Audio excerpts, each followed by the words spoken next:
Today's story is all about family.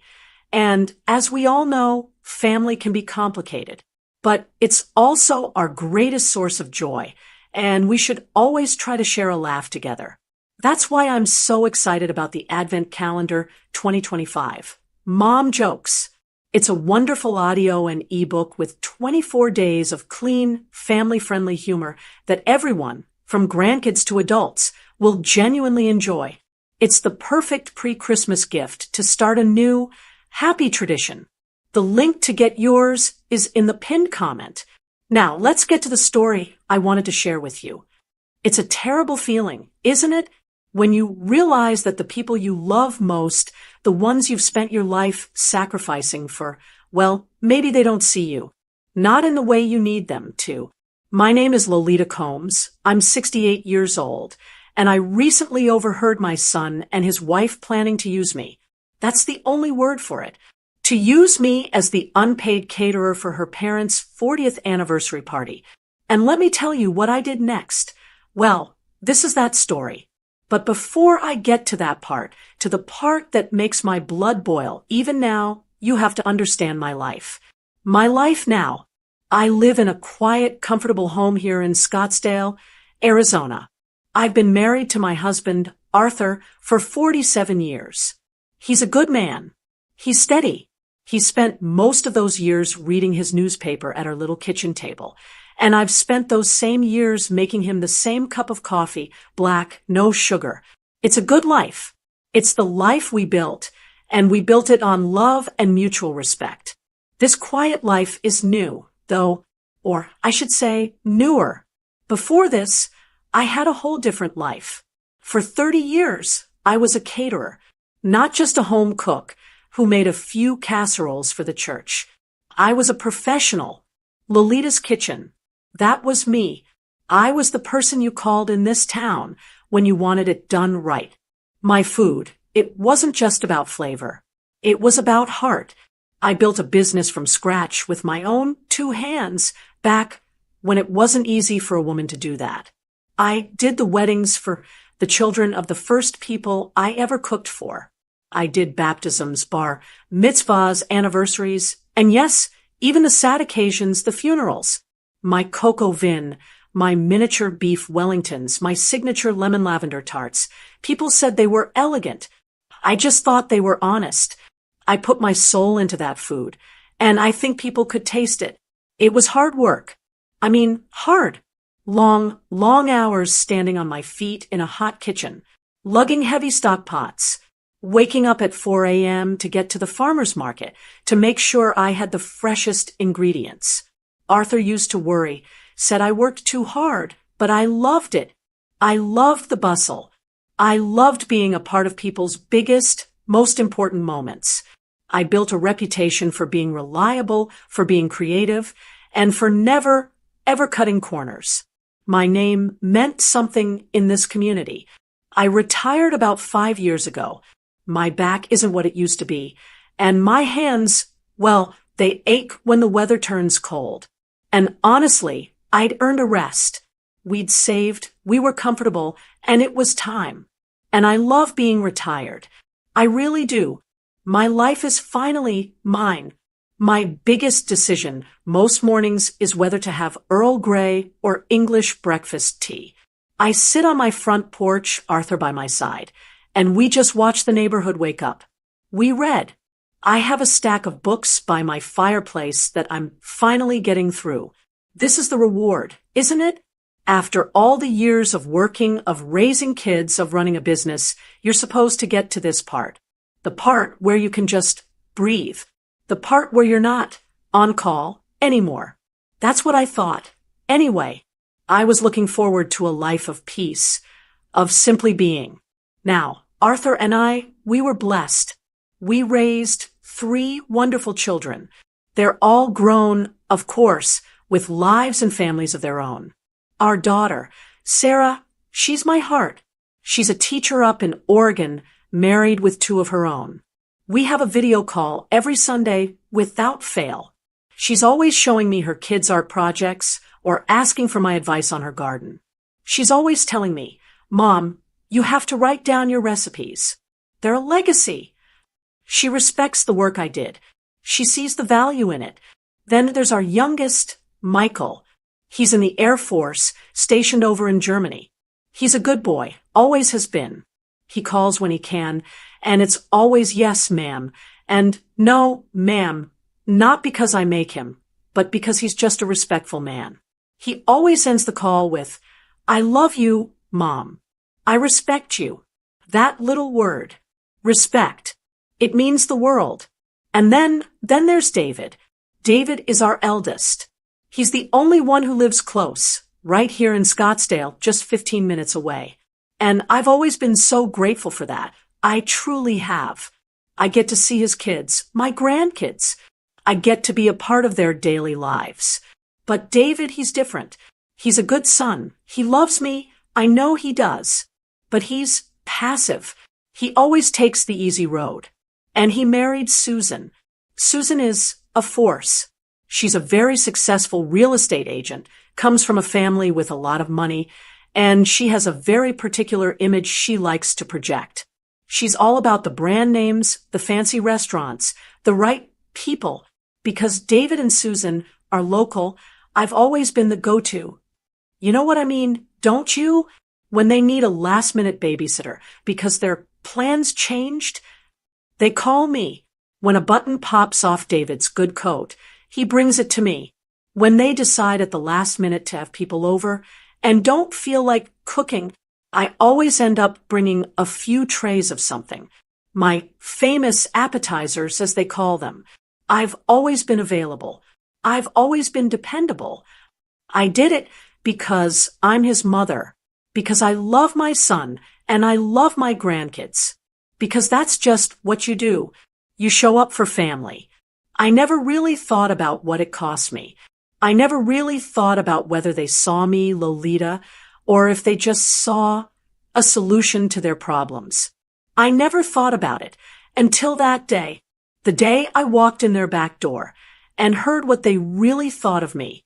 That day was coming. But before I could get to that terrible moment in their kitchen, the writing had been on the wall for a long time. I hadn't wanted to read it. I think many of us do that. We make excuses for the people we love. We tell ourselves, oh, she's just stressed, or he's just busy. But the truth is, the way they treated me wasn't new. It was just getting louder. The whole thing really started to come to a head about 2 months ago, when Susan's parents' 40th wedding anniversary started looming on the calendar. Now, you have to understand Susan's family. They are, as they say, old money. They live in a different part of Scottsdale, the part with the gates and the golf courses. They have a name. And Susan, despite all her success as a real estate agent, has spent her entire married life trying to impress them, to prove that she, and by extension my son David, belonged in their world. This 40th anniversary wasn't just a party. It was a production. It was Susan's chance to show her parents that she was just as successful, just as sophisticated as they were. I heard about it in bits and pieces. I'd be over at their house, usually to watch the grandkids while she and David went to some function, and I'd see the kitchen table covered in swatches. Fabric swatches for linens. Color swatches for flowers. I mean, who has swatches for a party? We're thinking of a champagne and gold theme. Lolita, she said one afternoon, not really looking at me, just tapping a glossy coated fingernail on a photo of a centerpiece. It has to be elegant. Mom and Dad are very particular. I just nodded. That sounds lovely, dear. The thing about Susan, she never once asked me about my old business. In all the years she'd known me, she'd never asked me a single question about how I built it, what my clients were like, or what my most popular dish was. To her, my 30-year career was a hobby, something quaint. I remember once, about a year ago, I brought over a batch of my signature goat cheese and caramelized onion tartlets. I'd made them for a governor's ball once. David, of course, ate 3 of them before he even took his coat off. Mom, these are incredible, he said, his mouth full. Susan, however, picked one up with 2 fingers, looked at it, and put it back down. "Oh, Lolita," she said, with that tight little smile. "So, Rustic, we're trying to cut back on carbs. All that pastry. It's just so heavy. Heavy." My food, which had been celebrated in this town for 3 decades, was heavy. What she meant was, it was homestyle. It wasn't outdated. Not really. It was just mine. And because it was mine, it wasn't good enough for the image she was trying to sell. She'd talk about the caterers she was considering for the party, dropping the names of these new, flashy restaurants in Phoenix that were all about deconstructed food and tiny portions on giant plates. Food that cost a fortune and left you hungry. "We're doing a tasting at Lavenir next week," she'd say to David, right in front of me. "They're doing a poached pear in some kind of foam. It's supposed to be divine." And what did my son, David, do? The boy I taught to ride a bike. The boy who still, to this day, will only eat my pot roast? He did what he always does. He'd find a way to leave the room. He's a good man, my son. He loves me. I know he does. But he is passive. He has built his life on avoiding confrontation.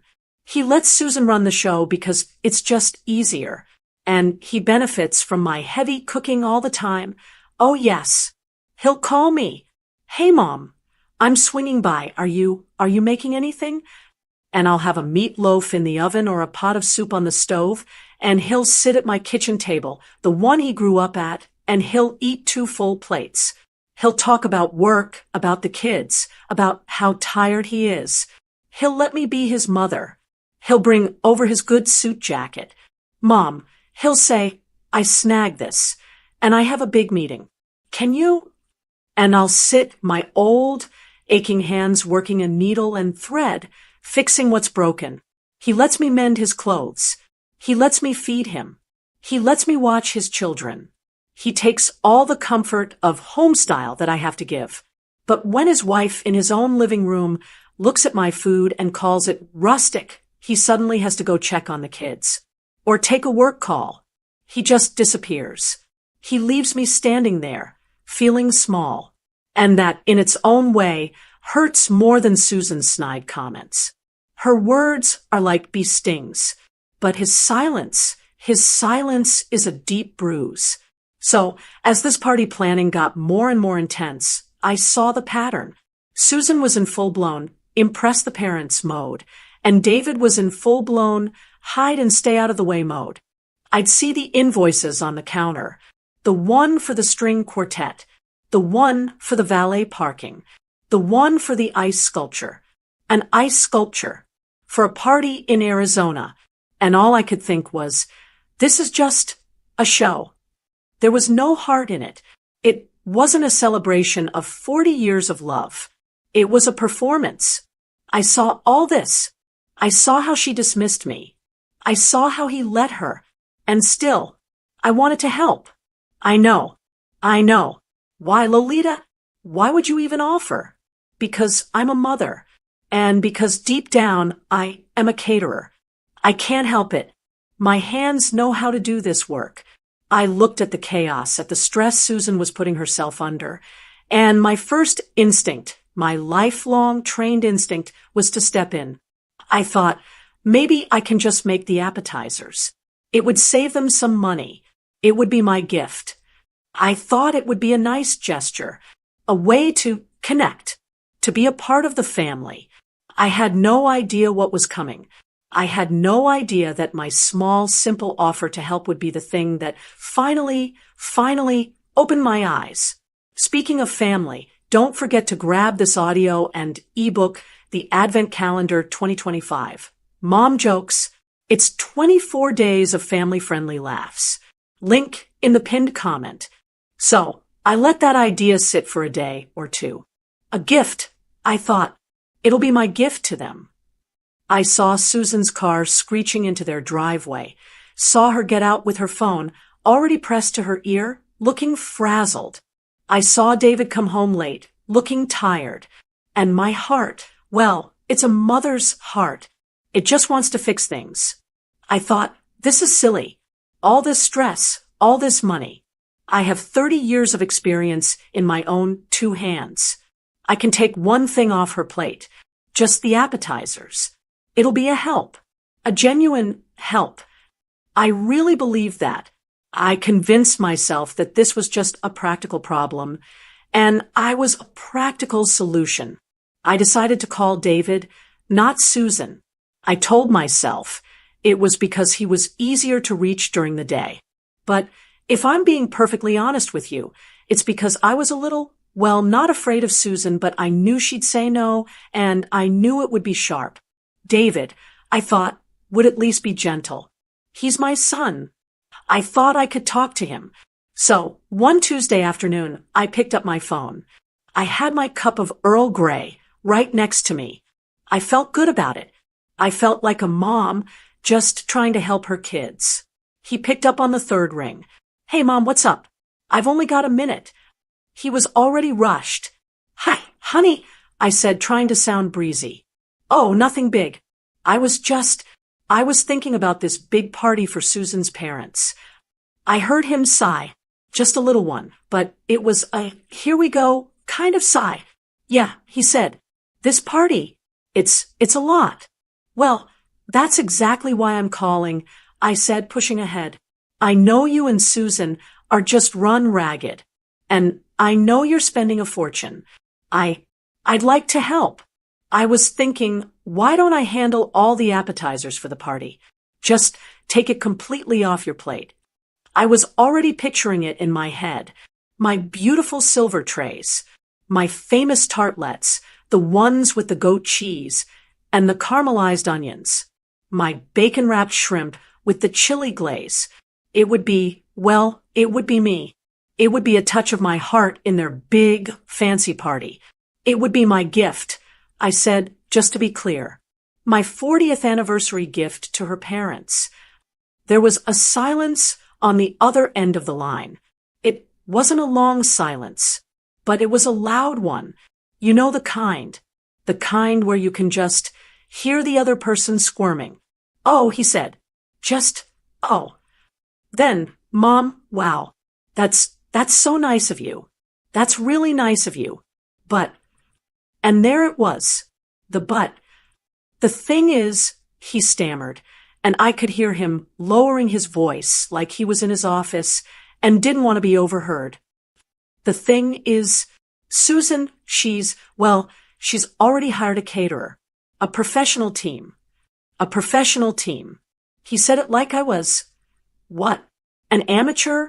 Like the 30 years I'd put in, the business I built, the reputation I had, like that was just me, a little old lady, playing in her kitchen. I didn't say anything. I just let him keep talking. Yeah, she hired this really high-end team from that new place downtown, L'Avenir. You know, the one with the French name. It's very sophisticated. He was floundering, and he knew it. And then he said the one part that just, well, it was the part that got me. You know how it is, Mom, he said, trying to sound like we were on the same side. She really wants to impress her parents.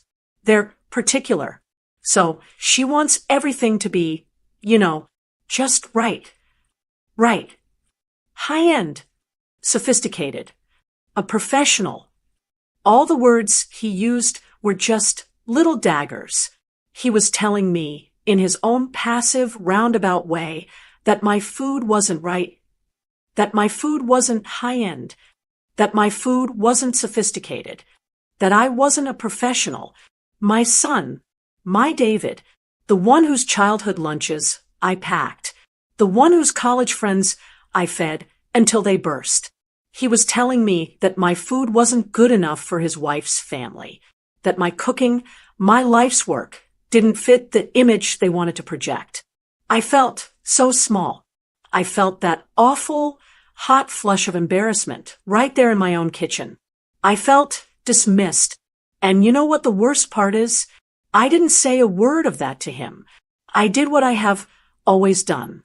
I did what so many of us in my generation were taught to do. I swallowed it. I swallowed my pride, my hurt, my professionalism, I swallowed it all down. And I even faked a little laugh. A light, airy laugh, like it didn't bother me at all. "Oh, honey, that's wonderful," I said, and my voice didn't even shake. I was proud of that. "Oh, that's such a relief. I'm so glad. That will be so much easier for Susan. A professional team. Well, good for her. That's the smart way to do it." I made it easy for him. I made excuses for them to make him feel less awkward. "Oh, absolutely," he said, his voice full of relief. He was off the hook. Yeah, it's easier this way. "You know." "Of course I do," I said. "It's her parents. She wants it to be perfect. I get it. I totally get it." I didn't get it at all. We hung up a minute later. I asked about the grandkids. He said they were fine. He said he had to jump on another call. I put my phone down on the counter. I looked at my lukewarm cup of tea, and I just sat there. For a long, long time. I felt insulted, and I felt hurt. I felt like a fool for even offering. I felt like an old, out-of-date piece of furniture that they just kept in the attic. I quietly accepted their decision. I pushed the hurt down, told myself it didn't matter. It was their party. They could do what they wanted. I was retired. After all, what did I care? But I did care. I held on to that disappointment. I didn't say anything to Arthur. I let it sit there, right in my chest. I didn't know it then, but it was just the beginning. That little snub, that quiet dismissal, it was the crack. And the whole thing was about to shatter. I pushed that feeling down. I told myself I was being sensitive. For the next few weeks, I just went on with my life. I tended to my roses. I had my video calls with Sarah and Michael. I made dinners with Arthur. I was fine. I was just mom and grandma, and I told myself that was enough. Then, about a week before the big party, it was my granddaughter Lily's birthday.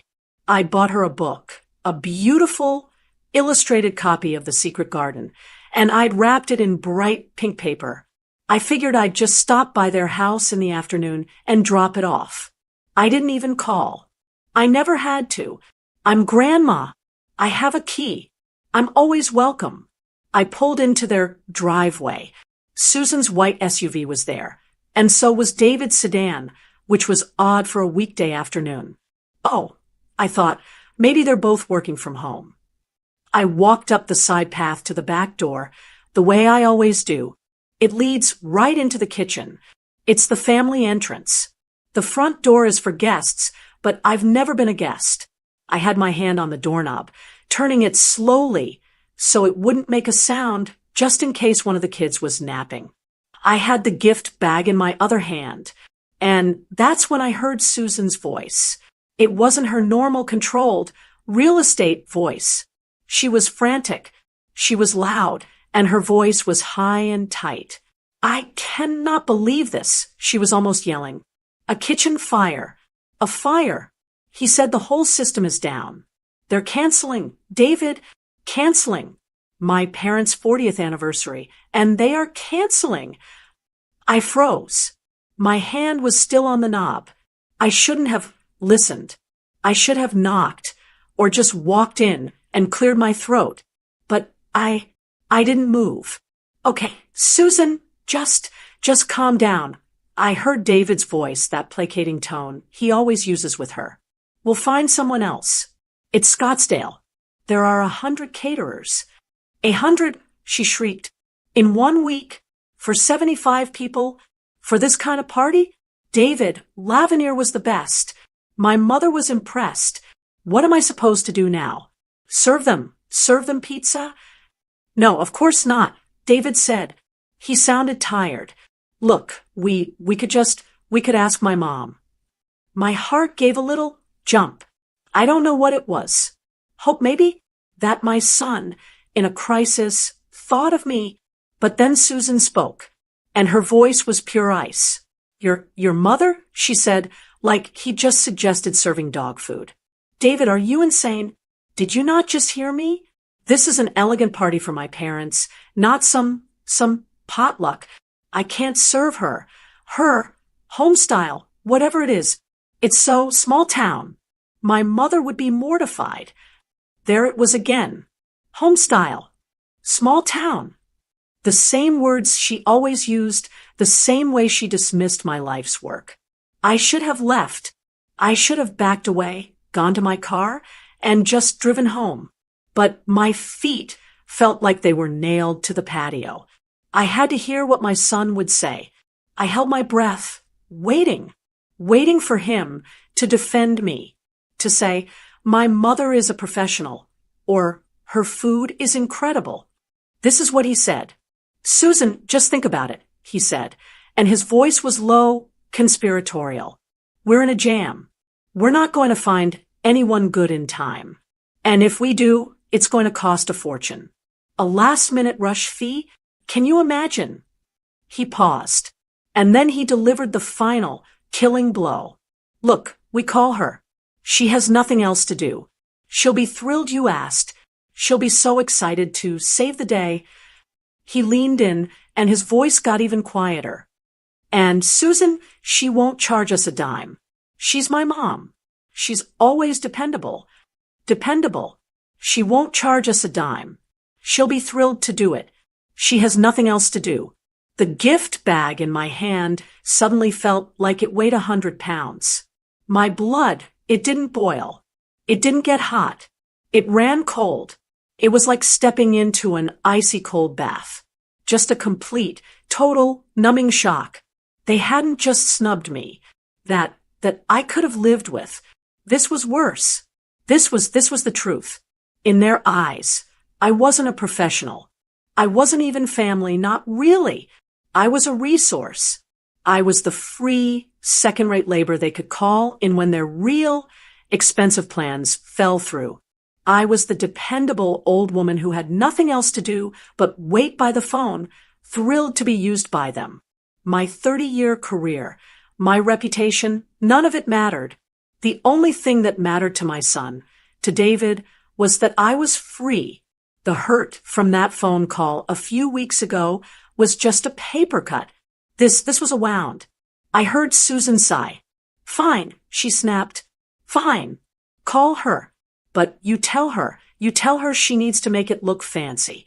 No casseroles, David. I mean it. My hand, which was still on the doorknob, turned. But I turned it the other way. I let go. I backed away from the door. I was so quiet. I didn't make a sound. I stepped off the patio, onto the grass, so my footsteps wouldn't be heard on the stone. I walked back to my car, the gift bag still in my hand. I got in. I put the book on the passenger seat. I put my hands on the steering wheel. And I just sat there. I wasn't Lolita Combs, respected caterer. I wasn't Lolita Combs, loving mother. I was just the help. And they hadn't even bothered to hire me. They just expected me to show up. I sat there, in my car, in their driveway. And I felt something I hadn't felt in a very, very long time. It wasn't just hurt. It wasn't just sadness. It was a cold, quiet, solid anger. And I knew in that one awful, clarifying moment that things were about to change. I just didn't know how yet. My hands were shaking on the steering wheel. But it wasn't a tremble of weakness. It was an anger so deep and so cold, it felt like it was coming from the very center of my bones. I stared at the birthday gift on the passenger seat, that bright pink paper, and I felt like such a fool.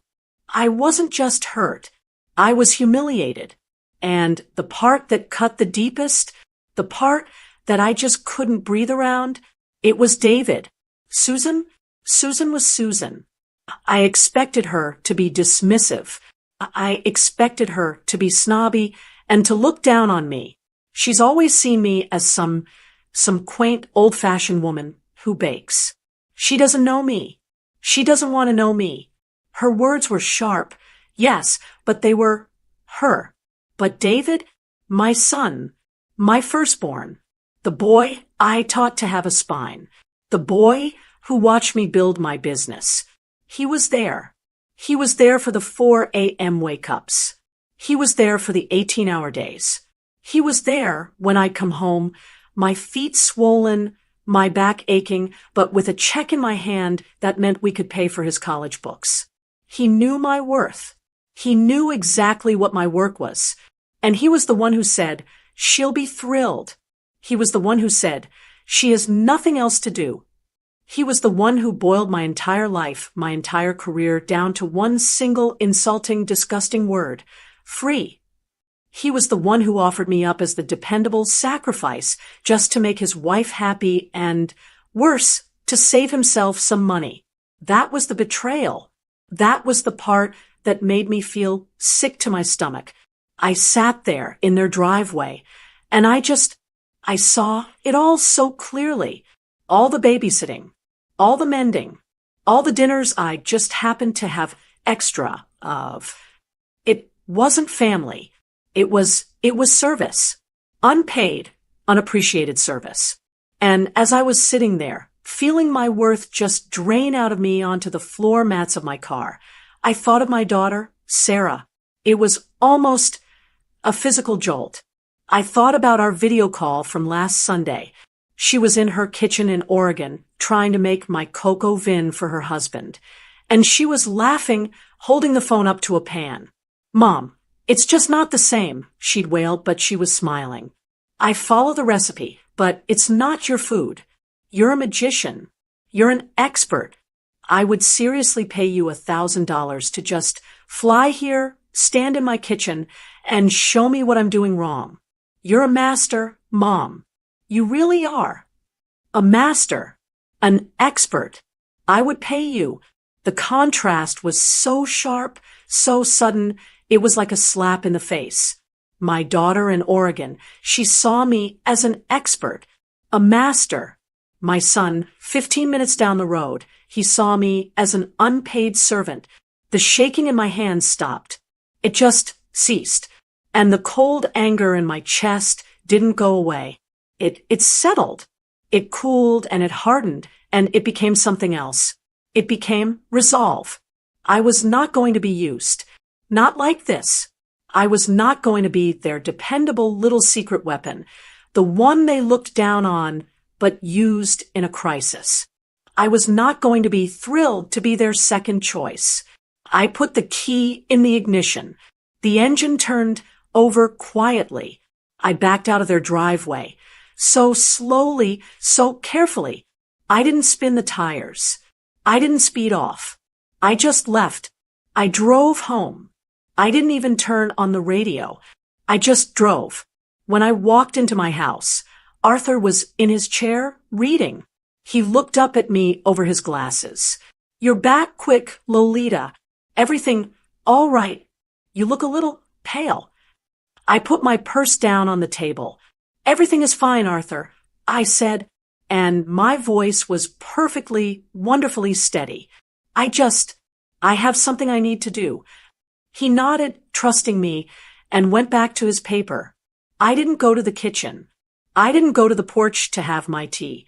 I walked down the hall to the little room at the back of our house. It used to be my office back when I was running Lolita's kitchen. Now it's just a spare room. The grandkids' old toys are in a box in the corner, but my old desk is still there. My old metal 4-drawer filing cabinet is still in the corner. I hadn't opened it in 5 years. I went to it. I pulled the little handle on the top drawer. It squeaked. It was so stiff. And I pulled out a file, a simple manila folder. On the tab, in my own handwriting from 30 years ago, it said, "Invoices blank." I opened it, and there they were, pads of my old professional invoices, Lolita's Kitchen, my name, my business, my terms, with the lines for item description, cost, labor, and total due. I pulled one out. I ran my hand over the crisp, clean paper. Susan wanted a professional. David was worried about a rush fee. I stood there in my quiet little office, holding my past in my hand. And I knew exactly what I was going to do. I am a professional, and I was going to act like one. Speaking of family, don't forget to grab this audio and ebook, The Advent Calendar 2025. Mom Jokes. It's 24 days of family-friendly laughs. Link in the pinned comment. I sat at my old desk, that blank invoice pad in front of me, and I just waited. I didn't have to wait long. Not even an hour after I'd left their driveway. My phone rang right there on the desk. I looked at the screen. David. I let it ring one more time just to center myself. Then I picked it up. Hello, David, I said. My voice was calm. It was so calm, it almost surprised me. Mom, he said, and his voice was a whirlwind. It was a practiced performance. I could hear the fake panic, the charm, the act he was putting on. Mom, oh, thank God you picked up. We are in such a jam. You wouldn't believe what happened. I didn't say anything. I just let him talk. That caterer Susan hired, the Lavinier place, their kitchen had a fire. A fire, Mom. Can you believe it? They canceled. Everything. Just gone. And the party is in a week. He took a big, dramatic breath. Susan is she's beside herself. Her parents, this is their 40th. It has to be perfect. She's just devastated. I waited. I knew what was coming next. And, well, he said, lowering his voice into that sweet, charming tone he's used on me since he was 5 years old and wanted a cookie. We were talking. And, well, Susan, she said, the only person who could really make this special is your mom. I know she's retired, but her food is it's the best. She really wants your food, Mom. It would be so special for the family. Her food is it's the best. My stomach turned. It was the exact opposite of what I'd heard her say not an hour ago. The lie was so easy for him, so blatant. He was telling me I was the first choice when I knew with cold, hard certainty that I was the last. He was still talking. I know it's a huge ask, Mom, but could you just save the day for us? I know you'd be thrilled to. He didn't even get to finish the word. That word. Thrilled. David, I said. My voice was quiet, but it cut right through his charm. He stopped. Yeah, Mom. I understand you're in a difficult position, I said, my voice as level as a countertop. And you're right, it's very last minute. I paused. I could hear him breathing on the other end, waiting, so sure of what was coming next. Of course I can help. The whoosh of relief from his end was so loud, it was almost a sound. Oh, Mom, he gushed. Mom, you're a lifesaver. You're the best. I knew it. I knew you'd come through for us. Susan she'll be so relieved. I'll tell her right. David, I said again, just like before. And just like before, he stopped. But this time his was a little confused. I'm emailing Susan my invoice right now, I said. Silence. Just dead, flat, absolute silence. For a good 5 seconds. I could hear the little buzz of the phone line. What? He finally said. His voice had changed. The charm was gone. He just sounded blank. My invoice, I repeated just as calmly. I'm sending it to Susan's email. I still have it from when she sent the grandkids' school pictures. An invoice? He stammered. He actually stammered. Mom, what are you talking about? An invoice? A bill? Yes, I said. I picked up a pen and started filling out the top line of the paper in front of me. Susan wanted a professional caterer. Lavinier has a kitchen fire. So, she's hiring another professional caterer. Me. Lolita's kitchen.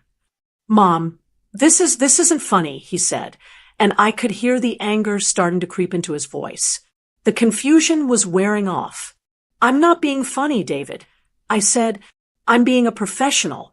The party is for 75 guests, you said, and it's in 1 week. That's a 50% last-minute rush fee. A rush fee, he almost shouted. A fee? Mom, it's us. It's family. Yes, I said. It is.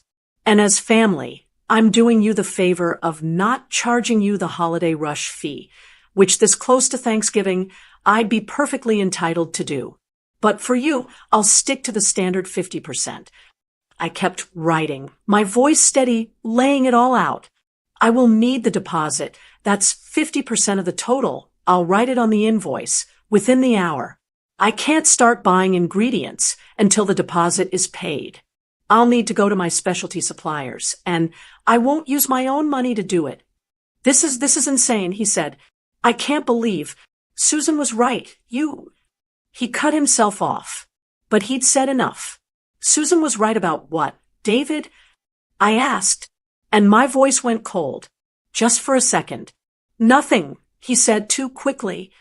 Look, Mom, this is crazy. You don't charge family. I let that hang in the air for a moment. David, I said, my voice soft again, but firm. I'm happy to help you. I am. But Lavenir wasn't going to do it for free. Your bank doesn't give you a loan for free. Susan doesn't sell a house for free. My work is no longer free. I click my pen. The email is sent. You and Susan have 1 hour to pay the deposit. Otherwise, I'm afraid you'll have to find someone else. I didn't wait for him to reply. I just hung up. I sat there in my old office, the phone in my hand. My heart was pounding. Yes. But I was also smiling. Just a little. The ball was in their court. I never heard back about the deposit. Of course, I didn't. The hour came and went. My email inbox stayed empty. My phone didn't ring. Not with a, how could you, from Susan.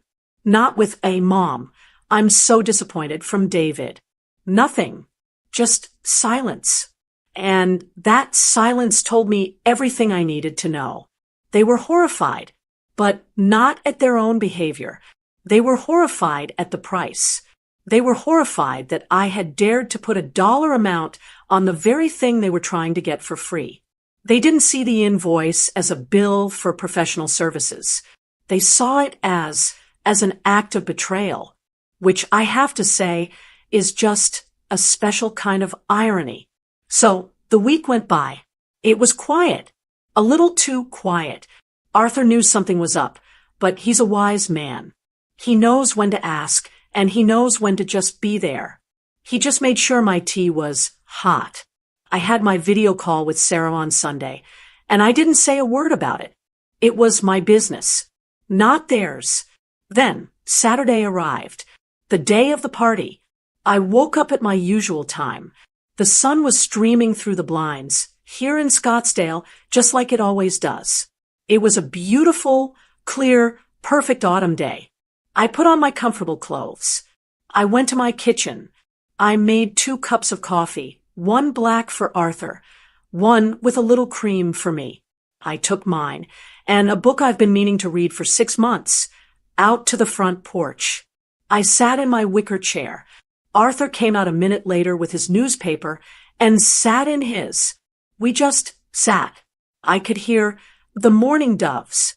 I could hear a neighbor's lawnmower start up a few streets over. This was it. This was the dream of a restful life I had worked 30 years for. This was the peace I had earned. My porch, my husband, a good book, and a hot cup of tea. I knew the party was supposed to start at 4 p.m. As I sat there, reading, I was perfectly, wonderfully at peace. I wasn't angry. I wasn't sad. I wasn't anything. I was just calm. I felt no guilt. I felt no regret. I had drawn a line, and I was simply living on my side of it. My phone was inside, on the kitchen counter. It wasn't ringing. I wasn't needed. And that felt good. But I knew. I knew that 15 minutes across town. at David and Susan's house, it was not so quiet. I could picture it. I could see Susan in her expensive party dress, her hair and makeup perfect, but with that tight, frantic look in her eyes I saw that day in the kitchen. I could see her on the verge of tears, snapping at everyone. And the food. Oh, I could see the food. They clearly hadn't paid my invoice. And at this late stage, they couldn't hire anyone else. Not anyone good. So what did they do? They did exactly what they'd been so terrified of. They had a potluck buffet. Except they were the only ones bringing the food.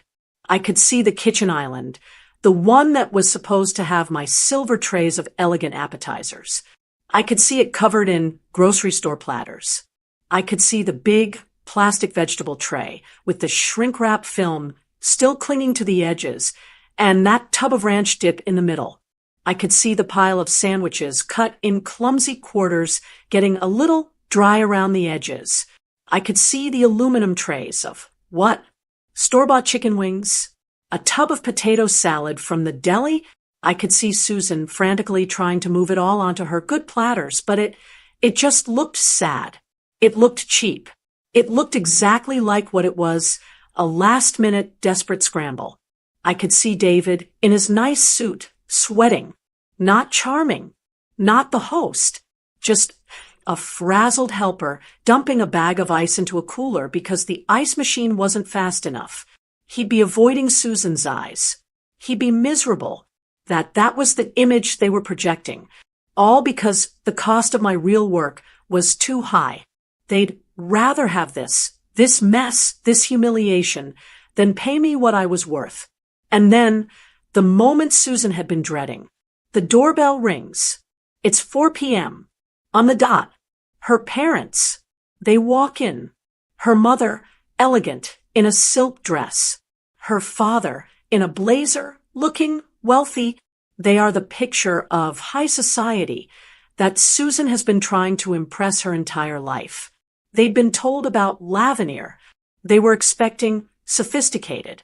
They were expecting elegant. Susan plasters on a bright, fake smile, takes their coats, and says, "Mom, Dad, you're here. Come in, get a drink. The food is just right over here." And she gestures to the kitchen island.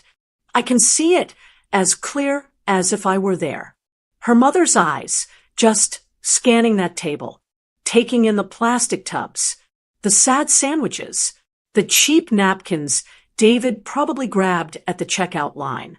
She doesn't say a word. She doesn't have to. She gives a tiny, almost invisible flinch. Her smile tightens, and she just raises one perfectly plucked eyebrow. She looks at Susan. Then she looks at the buffet. And then she looks back at Susan. That one look, it says it all. This is what you've given us. This is your party. In that 1 second, Susan is completely, utterly humiliated. This is worse than a kitchen fire. This is a failure. Her failure. This is the exact opposite of the image she wanted. This is small town. And David, my son, he's just standing by the cooler, holding the empty plastic bag of ice. He won't make eye contact with anyone, not with Susan, not with his in-laws. He just stares at the floor. He knows. He knows his mother's home-style food would have been 1,000 times better. He knows exactly why this is happening. Back on my porch, I took a sip of my tea. It was still warm. I turned the page of my book, and I just kept on reading. That whole Saturday came and went. I finished my book. I made a pot roast for Arthur on Sunday, just like I always have. My phone was quiet. I didn't get a single angry text. I didn't get a panicked. How could you? Phone call. Nothing from David. And certainly nothing from Susan. And in that silence, I had a lot of time to think. I sat on my porch, and I kept turning it over in my mind. That invoice, that decision. Was I wrong? Was I petty? Was I cold to charge my own son? I'm sure there are people who would say I was that family shouldn't come with a price tag. But the more I thought about it, the more I understood my own heart. It was never about the money. I knew the second I sent that email that they would never pay it. I didn't want them to. In fact, if they had just paid it and I had shown up and cooked, I think I would have felt used, just in a different way. No, the invoice wasn't for them. It was for me. It was my way of reminding myself who I was. I wasn't just dependable. I wasn't free labor. I wasn't the small town cook they could dust off when their real plans failed. I was Lolita's Kitchen. I was a professional. My work had value. My time had value. And most of all, my respect had value. The invoice wasn't a bill. It was a statement. It was the only way I could say, "You will not treat me this way," in a language they would finally understand. The language of money. I'd made my peace with it. Then, Tuesday afternoon came. I was out in my kitchen, standing at the sink, pulling a few weeds from the little flower box I keep on the windowsill. And I saw his car pull up. David's sedan. He was alone. My heart didn't jump. I wasn't angry. I wasn't even nervous. I felt calm.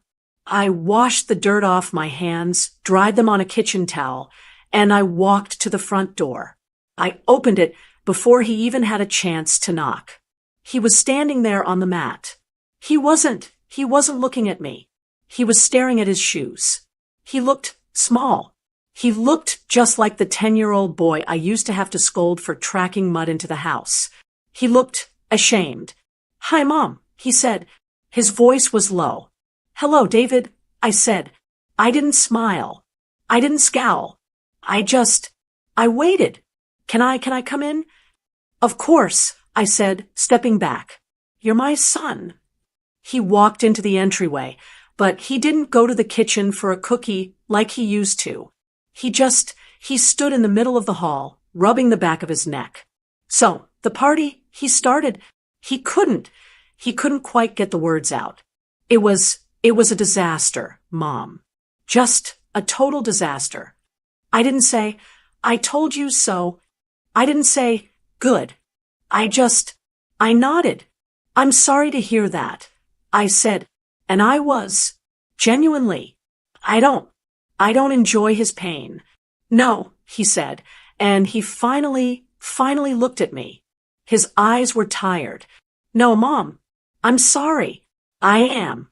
I'm sorry for what I said, for how I have been treating you, for what we tried to do." He took a breath. It was awful. Susan's parents were not impressed, and the whole time, all I could think was, Mom's pot roast is better than all of this junk. He looked at me. I've been a jerk. You're my mom.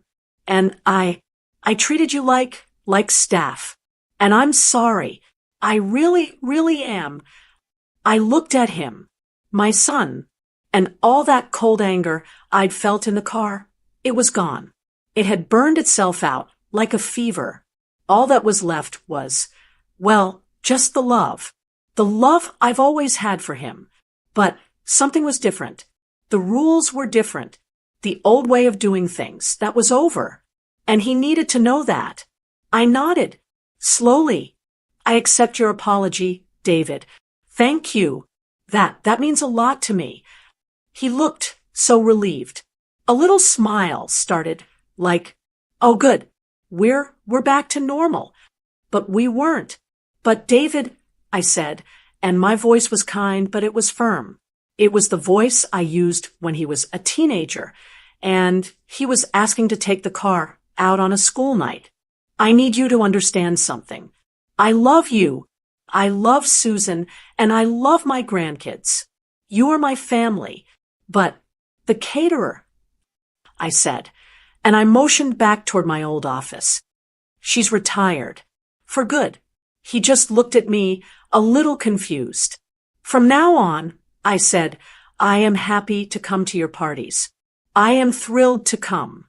but I will be coming as your mother and as a guest. I let that hang in the air. A guest. A guest doesn't cook. A guest doesn't serve. A guest doesn't clean up. A guest is a guest. He nodded. Slowly. He understood. He finally understood. He stayed for a few more minutes. He actually asked about me. He asked about Arthur. He asked about my garden. We just talked, like two adults. After he left, I walked back to my little office. I sat down at my desk, but I didn't look at the invoice pad. I didn't look at any of that. I opened my laptop. I went to an airline website. I smiled. Now, I said right out loud to the empty room, I have to go. Arthur walked in, holding his newspaper. Go where, Lolita? I turned and smiled at him. I'm booking our flights. We're going to visit Sarah in Oregon for Thanksgiving. It's been far too long. He smiled back. What about David? He asked. David and Susan, I said, as I clicked confirm on the tickets. They can order a pizza. I'm going to go teach my granddaughter how to cook. Speaking of family, don't forget to grab this audio and ebook, The Advent Calendar 2025. Mom Jokes. It's 24 days of family-friendly laughs. Link in the pinned comment. And so, that's what I did. I went to Oregon, Arthur, and I flew out, and I taught my granddaughter, Lily, how to really cook. I showed her how to make my lemon lavender tarts, how to get the crust just right. Her little hands were covered in flour, and my daughter, Sarah, just stood there watching us with this beautiful smile on her face. It was one of the best, most peaceful weeks of my entire life. When I told Sarah the whole story, the overhearing, the invoice, all of it, she just went silent for a moment. And then she let out this huge whoop of laughter. She grabbed my arm and said, Mom, you are an absolute legend. She said she was proud of me, but my son, David, well, he was furious at first. He really was. After he apologized, and after the dust settled, we had another, harder conversation. He called what I did petty. He said I'd embarrassed him and Susan in front of her parents. He said, you don't do that to family. We're working on it. He's my son and I love him. It's getting better. But he will never, ever see what I did the way my daughter did. And that's really why I wanted to tell this story. Because I'm left with this big, nagging question. It's like my family is split right down the middle on it. So now I have to ask you, and I want you to be perfectly honest in the comments. Was I wrong to send my son an invoice? Was it a cold, manipulative thing to do? Or was it the only way after all those years to finally make them understand that my time and my work and my life had value? I've spent my whole life being dependable. I'm sure so many of you watching this, you've been the dependable one, too. We give and we give and we give because we're mothers. We're wives. We're grandmothers. It's what we do. It's who we are. But it makes you wonder, at what point does helping family turn into unpaid labor? Where is that line? I want to know if you've ever felt this way. Have you ever felt like your family, they just expected you to give and give without ever really seeing you or considering your own needs? Have you ever felt like if you weren't useful, you wouldn't be wanted? I'm sure you have. So I truly want to know, what would you have done in my shoes? Would you have just said no and taken the high road? Would you have swallowed your pride and just gone and done the cooking for free just to keep the peace in the family? Or would you have sent the bill? I truly want to know. The comments on these videos, they're like a community, and I want to hear from you. Please share your thoughts and your own stories in the comments below. I'm going to be reading them. And if my story, if it resonated with you, if it made you nod your head and say, oh, yes, I know exactly that feeling, I would be so grateful if you would like this video. And if you want to hear more stories like this one, more real stories about this time in our lives, please subscribe to the channel. You can even share this video.